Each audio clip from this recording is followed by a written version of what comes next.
FPV drone with a grenade launcher eliminates an enemy infantryman for the first time.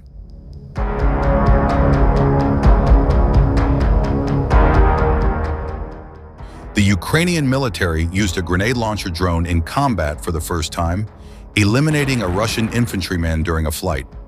Bulava Unmanned Systems Unit of the 3rd Mechanized Battalion of the Bohdan, Khmelnytsky Separate Presidential Brigade published the footage of the successful flight. The unmanned systems operators tested pocket artillery in the form of a handheld disposable grenade launcher on a drone for the first time in combat.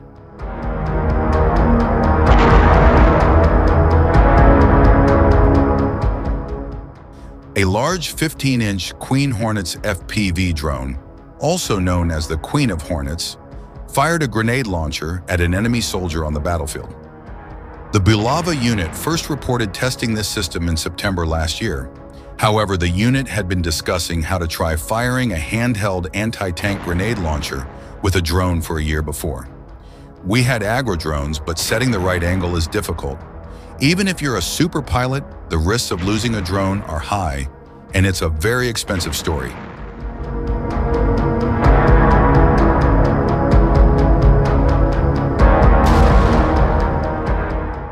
The Ukrainian company Wild Hornets developed the drone as a relatively cheap and affordable, heavy FPV bomber capable of carrying a payload of up to 9.5 kilograms over short distances or lighter objects up to 17 kilometers. According to the developers, the Queen of Hornets modified into a grenade launcher carrier should become an effective tool in urban combat, assault support, and vehicle destruction. When the drone returns, it takes less than 2 minutes to equip it. Considering the flight and reloading, it's all very fast and convenient.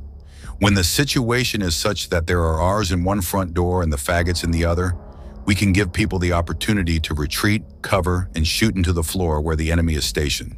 The unit's fighters share.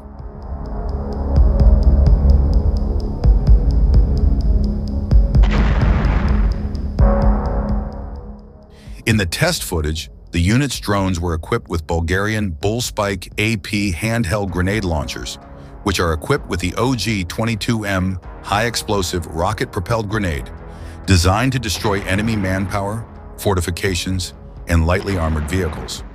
According to the manufacturer, the grenade launcher's rocket-propelled munition weighs 2 kilograms and produces more than 1,000 fragments upon detonation. The range of its direct shot is about 100 meters.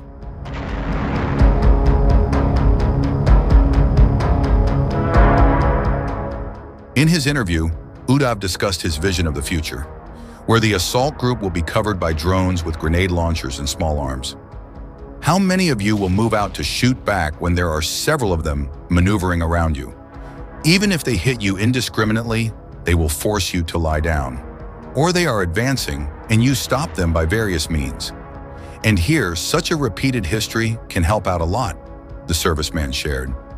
Drones from Wild Hornets were used as Kalashnikov rifle carriers and were used in battles with the invaders, but this practice has not yet become widespread.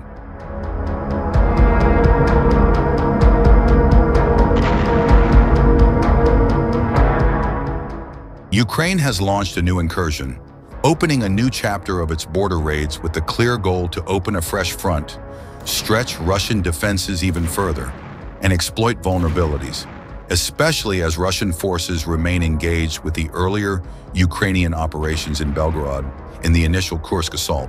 The Ukrainian plan incorporates creating multiple simultaneous threats along the border and strategically prevents the Russians from focusing on their Donbas summer campaign by baiting them into costly defensive operations in Kursk.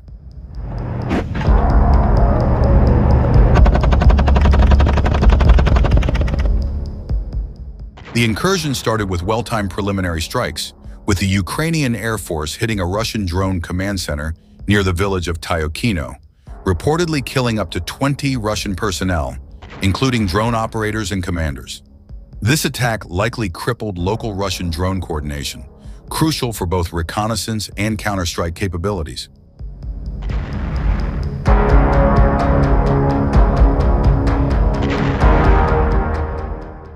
In tandem, Ukrainian forces shelled Tyokino and engaged in a battle near the railway station, while Ukrainian aviation destroyed a bridge near the village of Zvanoy to isolate the Russian defenders.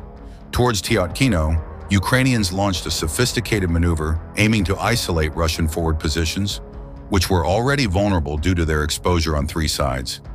A pontoon crossing was set up, and engineering units breached Russian fortifications successfully.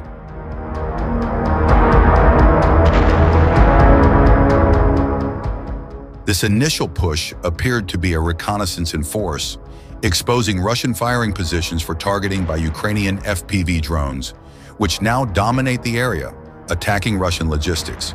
The Ukrainian decision to evacuate border settlements signals plans for more intense fighting, likely involving more substantial forces, and suggests that Ukraine is preparing to hold and expand its gains in the area.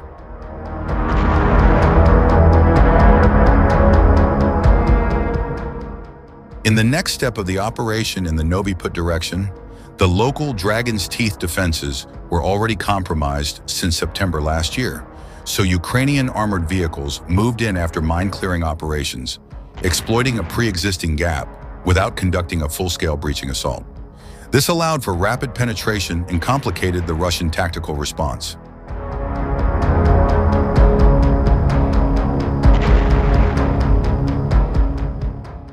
As Russian positions in Tyotkino are essentially surrounded from the start, if the Russians stubbornly and at all costs try to hold them, and then, in the event of a loss, attempt to retake them just as stubbornly, the Russian army could suffer heavy losses. Russian analysts suggest that this may not be the Ukrainians' main offensive, but rather a diversion aimed at drawing off Russian operational reserves and conducting their main strike in a completely different direction.